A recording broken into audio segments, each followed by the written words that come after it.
How to fix Siri voice not working on iPhone. So if your Siri voice is not working on your iPhone, then here's what you need to do. First of all, let's go with the basic check. Make sure that you have the stable internet connection. Siri needs Wi-Fi or mobile data. So make sure that you are connected.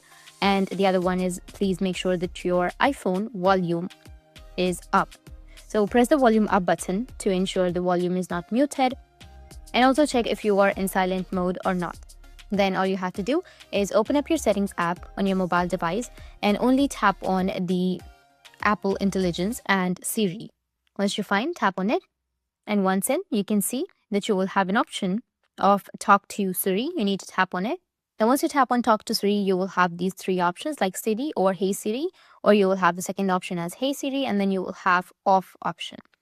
So you need to go with the first option. In my case, I've already set up, but if it is off, then you need to go with the first option or the second option and then go with continue, which will be in the bottom, and choose the voice or accent and simply confirm your voice in order to enable the Siri on a device.